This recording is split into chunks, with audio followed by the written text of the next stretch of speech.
This just goes to show this entire thing has been a scam. When we look back on the history of populism in America, we are going to look back on the MAGA movement as the biggest scam in American history. And the liberals were right. The MAGA supporters were had. They were. I want to show you all one of the most satisfying videos I've seen in a while. All of the worst people you know are fighting right now, and that's because Donald Trump has truly triggered his hardcore MAGA base, and now they are viciously attacking him back. I mean, at first, there was just a lot of skepticism coming from MAGA. A lot of people saying, what's going on with Trump? Why isn't he being transparent? But then Trump began to directly attack his MAGA base as idiots who got, quote, duped by the Democrats and who are doing the dirty work of the Democrats. So he directly looked his base in the eye and said, I don't really care about you guys. You guys are hurting me right now. Therefore, I'm going to throw you under the bus immediately. Say that you guys got duped, that you guys are falling for Democratic hoaxes when Trump and his attorney general were the ones who pushed this conspiracy theory. This brings me to right-wing live streamer Nick Fuentes. Honestly, right-wing isn't even the way to put it. He's a far-right, white supremacist, terrible human being who says a lot of vile stuff on camera just to evoke reactions, but in doing so, he spreads a lot of vile BS. Well, in this clip, he goes off on Trump, calls him fat, dumb, says Trump should have, the whole MAGA movement was a scam. He basically realizes that he got scammed by Donald Trump in real time. This comes off the back of the Epstein case blowing up worldwide. Have you guys seen this clip of people in the UK, putting up Jeffrey Epstein and Donald Trump posters around bus stations? And it says, getting ready for Trump's UK visit. In this clip, we have podcaster Theo Vaughn. This is from about a month ago. He had JD Vance on and said, are you going to release the file? Release the list. Seriously, we need to release the Epstein list. That is an important thing. JD Vance says that is an important thing. So comedian Theo Vaughn says, yeah, what changed? What changed regarding the Epstein files? How come you don't want to release them? And this got 300,000 likes, 11.9 million views.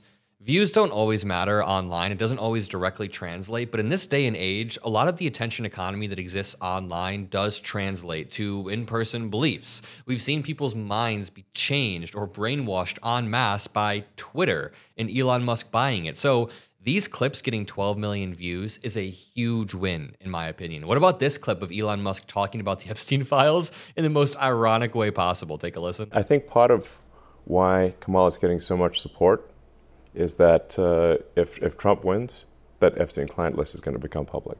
Yes. And some of those billionaires behind Kamala are terrified of that outcome. Yeah. Do you think Reid Hoffman's uncomfortable? Yes. Yeah. And Gates. And Gates. Yeah. I hate these slimy people. They were trying to out specific people, ruin lives over rumors that they don't know are true. We don't know anything about Bill Gates or Reid Hoffman because Trump won't release the files.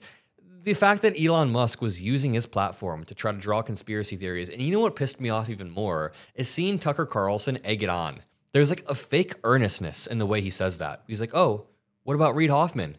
He acts like he's being earnest, but he's not. And some of those billionaires behind Kamala are terrified of that outcome.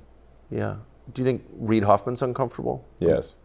That's not a genuine question from Tucker Carlson. This brings me on to Nick Fuentes having a live break with Donald Trump. I mean, he literally melts down over the Trump admin and says he got scammed. He's literally like, MAGA is a scam. It's kind of nice hearing this from a very far-right live streamer. And now he says if you're not on board with the Epstein cover-up, oh, I don't want your support. You're a weakling. Fuck you. Fuck you. You suck. You are fat. You are a joke. You are stupid. You are not funny. You are not as smart as you think you are. You are, and honestly, and if you watch my show, you know I've been very critical. I've never been this far. This just goes to show this entire thing has been a scam. When we look back on the history of populism in America, we are going to look back on the MAGA movement as the biggest scam in American history. And the liberals were right. The MAGA supporters were had. They were. When we look back in history, we will see Trump as a scam artist who served as a vehicle for this rather than the other way around. We were not the vehicle for Trump. Trump was the vehicle for all of us. That is a stunning level of self-awareness coming from one of the most vile people possible, who also has helped lay the groundwork for this entire right-wing, far-right MAGA ecosystem. What about this? Matt Walsh, one of the top conservative commentators, has been going off on Twitter, pulling tens of millions of views. In this post, he says, the administration invited influencers to the White House, handed them binders that said Epstein Files Phase 1, and staged a photo op outside with the binders.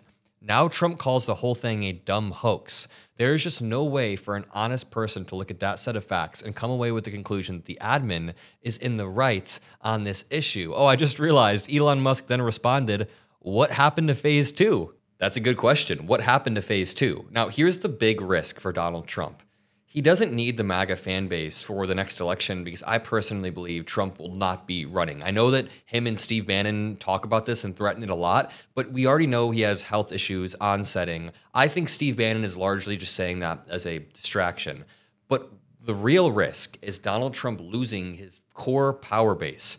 Part of the reason why congressional Republicans in the House and the Senate are always scared of Donald Trump and are voting always along with him, even if it means betraying their constituents, is because Trump has the MAGA fan base wrapped around his finger so tightly that he can basically primary anybody that he deems insufficiently MAGA. If Donald Trump begins to turn on a certain representative, like a Liz Cheney, for example, there's a chance that they could lose their race. They could be primaried by a MAGA candidate, and Trump has threatened to do that. Elon has threatened to do that. So here's my point. When Donald Trump begins to lose his MAGA base, of course it's bad for the midterms. It's very bad for 2028.